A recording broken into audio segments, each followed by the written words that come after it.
Stop drinking too much. How do you know if you're drinking too much? You regret what you do when you're drinking. It's interfering with other important goals. It's causing you financial distress. It's getting you in trouble with your friends or your family. It's getting you in trouble with the police. Stop abusing substances if you can, right? If you see that they're hurting you. Physical health. Are you in decent shape? Are you strong and coordinated? And if you're not, you'd be better if you were. You'd feel better, you'd be more effective, you'd live longer, you'd be less sick. And you really see that mount up. Like if someone's been in shape once in their life, they age way better. And it's also a really good way of maintaining your cognitive ability. Like, you know, you hear about those exercises that you can do online to make you smarter and keep your cognitive ability intact. Yep. Those don't work. There's no evidence that they work. Exercise works. Cardiovascular and weightlifting, you start to decline in your fluid intelligence at about the age of 25. And it's a linear trend downhill, and it can accelerate as you get older. It's just like this, quite ugly. If you exercise, you stave that off. Maintain your relationships and foster them. So when I look at successful people, they're really good at something. They're reliable, right? You can count on their word. They're generous, and they have a wide connection network, which becomes more and more valuable as you get older. So it's one advantage that older people really have over younger people. They have a connection network, and a connection network is huge. Well, you could be connected to 1,000 well-connected people. Okay, that means you are connected to the entire world. Right, it's unbelievably valuable. And that's one of the things that's so absolutely remarkable about the situation that I'm in right now. As far as one of the great benefits is I can contact pretty much anybody and they'll talk to me. It's like, really? That's so cool. Having a connection network is of inestimable value. Reliability, generosity, you can work on both of those. Philosophical sophistication, it's very useful because it orients you properly. You have a sophisticated sense of the world. You find, for example, that doing things for other people is actually more rewarding than virtually anything else you can do. You know, when you hear you should be of service to other people. Well, if you actually watch yourself, you pay attention to yourself and you do something that helps someone else and it genuinely helps them, I defy you to find another experience that is that satisfying. It's actually quite stunning how satisfying that is. And so that's a very useful thing to realize. There's no better life strategy. If the ethical argument is put properly, it is by far the most compelling argument.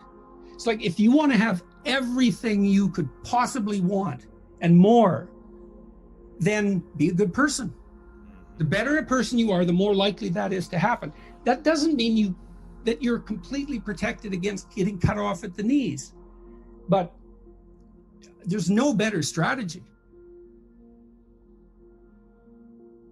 When my health fell apart and I was in the hospital or multiple hospitals for long periods of time, you know, I stopped doing everything I was doing. And everything I was doing was difficult. My clinical practice was difficult. The professorial job was difficult. The company I was running was difficult. The writing was difficult. Yeah, the lecturing was difficult. It was all difficult. And I'm not complaining about the difficulty. I actually loved that. That was fine. I'm not complaining about it at all.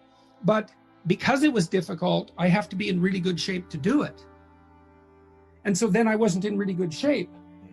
And so because I wasn't in really good shape and everything I had done was difficult, I didn't know what to do. And I couldn't get back on top of things because it was like trying to jump into a car going 200 miles an hour. You know, it's very easy for us to call people who are doing something that we're not doing stupid. It's like, don't be so sure about that, you know. And it would have been better for me if I would have had a wider variety of skills that weren't so high intensity. I could have had some leisure activities that I got good at. Music might have been good, that weren't so demanding. See, what I tried to do, if I saw something was difficult, I wanted to master it. I was driven to do that. just to see how far I could go in these multiple directions. And that left me vulnerable to one thing. It left me vulnerable to being in a situation where I wasn't healthy enough to manage it. Someone asked me the other day, do you regret the pathway that you've taken? And that's a question that's worth considering. And the basic answer is, well, I don't know, I guess, in some sense, because if you become extremely ill, especially if it isn't clear why, you don't know what you might have done to contribute to it because you don't know what it is. And people say, well, you went on this 160 city tour in a year. Maybe that was too much. It's like, it didn't seem like too much. I really enjoyed it, actually. Right. It was great, but it was also very intense. And I did expose myself to a lot of misery, meeting people, so many thousands of people. I opened myself up to a tremendous amount of misery and longing and pain. And that was very emotionally impactful.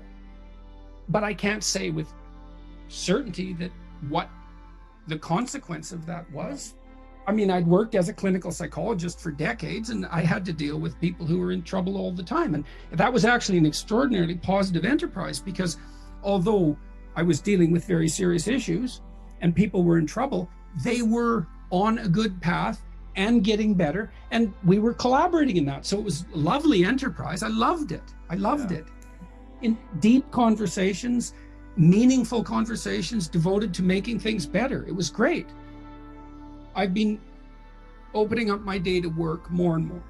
So now I work from 3:30 to 6, fairly intensely every day. And I started 1 day a week, and then it was 2, and then it was 3. And then I could see, was I better when I was working, or was I better when I wasn't working? And the answer was clear. I was better when I was working. And it wasn't just clear to me, it was clear to the people who were watching me. And so it looks to me that also indicates that it probably wasn't the work. I think it's possible that just too many things happened at once. That's possible. It certainly distracted me, right? And so maybe I wasn't paying attention to exactly the right thing.